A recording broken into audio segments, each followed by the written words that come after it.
Selamat pagi Bapak Ibu, saudara-saudara yang sama-sama dikasih oleh Tuhan Yesus Kristus.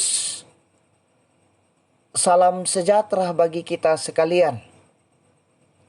Kita berjumpa lagi lewat Renungan Harian Toraya, edisi Kamis 29 Desember 2022. Mari Bapak Ibu, saudara-saudara, kita bersekutu membaca dan merenungkan firman Tuhan. Kita berdoa. Ya Tuhan, kemurahan dan kasih-Mu Engkau nyatakan kepada kami pada saat ini. Sebelum kami menjalani kehidupan yang Engkau karuniakan kepada kami Tuhan, kami bersekutu membaca dan merenungkan firman-Mu. Biarlah kuasa Roh Kudus-Mu Tuhan memampukan kami untuk dapat memahami firman-Mu ini dengan baik. Dan firman-Mu menjadi pegangan dan penuntun bagi kami di dalam menjalani kehidupan karunia Tuhan. Bersabdalah kepada kami, ya Tuhan, kami siap mendengarkan firman-Mu. Di dalam nama Yesus Kristus, itulah Tuhan dan Juru Selamat kami yang hidup.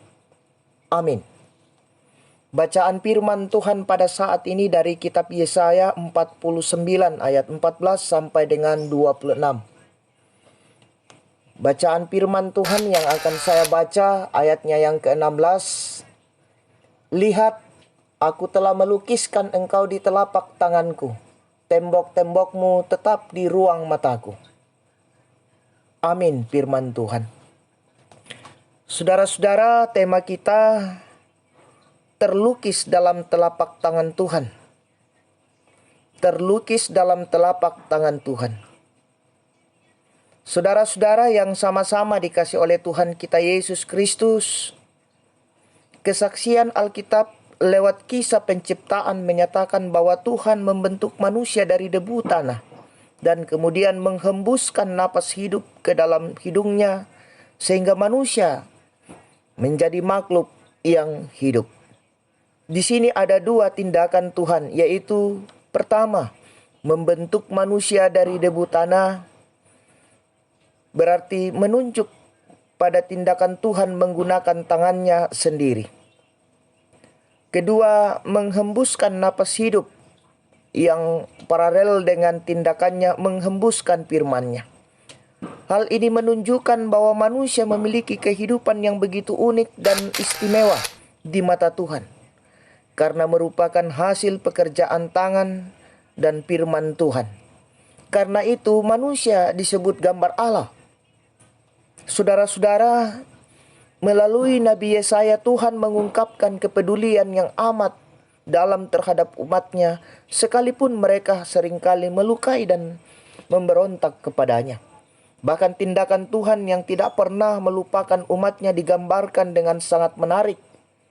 Aku telah melukiskan engkau di telapak tanganku.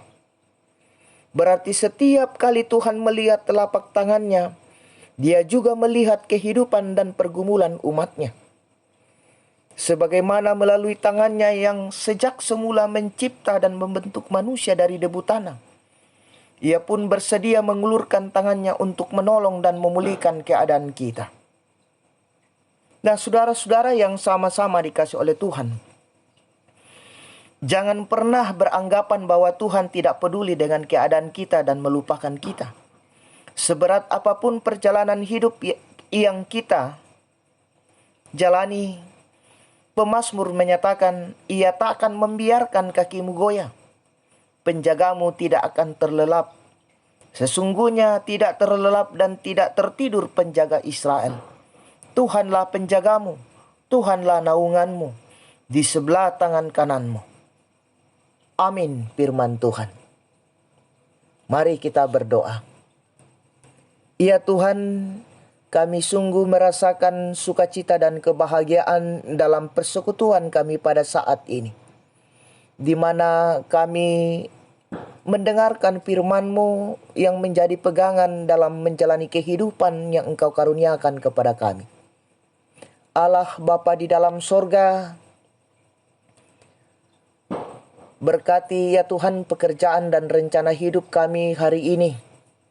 Engkau menopang kami dan menyertai kami Tuhan.